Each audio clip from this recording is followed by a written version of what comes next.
Бәріне сәлем достар. Сіздермен бүгін 6 сыныптың қазақ тілінің 6 тарауының 10 сабағын өтетін боламыз. Біздің бүгінгі тақырыбымыз су иесі Сүлеймен. Ал енді бастайық. Бірінші тапсырмада айтылыпты: мәтінді оқып жоспар құрыңдар. Мәтіндегі суреттің орнына қандай баталар қосар едіңдер депті. Бірақ біз бұл мәтінді алдындары айтып жүрген едім ғой, мәтінді оқиық деп. Ол өте көп екен, сондықтан бұны оқудың керегі жоқ. Су иесі Сүлеймен дегенді. Достар, астындағы сұрағына жауап беріп кетейік. Бірінші сұрақта айтылыпты: су иесі Сүлеймен деген сөз неден қалған? Ал екінші сұрақта: Сүлейменнің ғұмыр жасының ұзаруы сендерге қандай ой салды? Бірінші сұрақтың жауабы: бұл сөз халық арасында таралған аңыздан шыққан. Аңыз бойынша Сүлеймен пайғамбар суға байланысты қасиеттерге ие болған. Қазақ халқында үйге қонақ келгенде жас баланың қолына құман мен сүлгі ұстатып, қонақтардың қолына су құйғызу дәстүрі осыдан қалған. Ал екінші сұрақтың жауабы: бұл аңыз адамның адал қызметі, қайырымдылығы және алғыс алуды, оның ғұмырын ұзартып, беделін арттырғанын көрсетеді. Сүлеймен адал қызмет етіп, халықтың батасын алғандықтан оның есімі мен ісі ұмытылмай, мәңгілікке қалды. Ендігісі бізде екінші тапсырма. Екінші тапсырмада айтылыпты: мәтіннен есімдіктерді табыңдар, қызметін анықтаңдар депті. Жауабы міне тұр.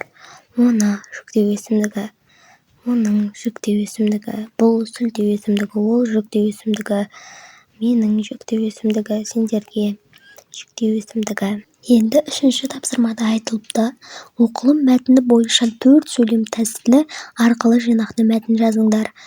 Бірінші пікір. Мәтін бойынша өзіңдік пікірлеріңді бір сөйлеммен жазыңдар. Екінші дәлел.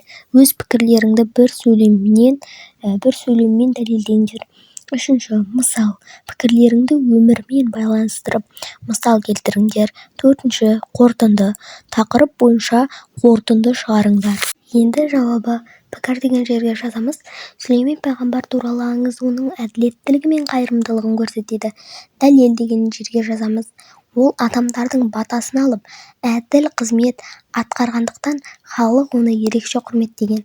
Үшінші мысал деген жерге: қазақ халқы әлі күнге дейін қонақ келгенде су құю дәстүрін жалғастырып келеді. 4 қорытынды. Жақсылық жасау мен адал қызмет ету адамның есімін мәңгі қалдырады.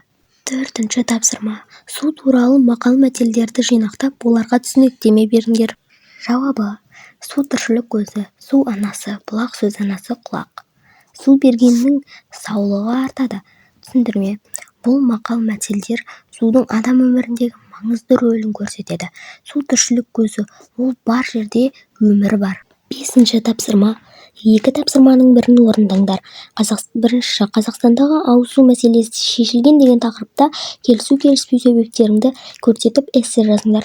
Екіншісі, инсерт әдісімен тіршілік көзі, су туралы алған білімдеріңді қорытындылаңдар.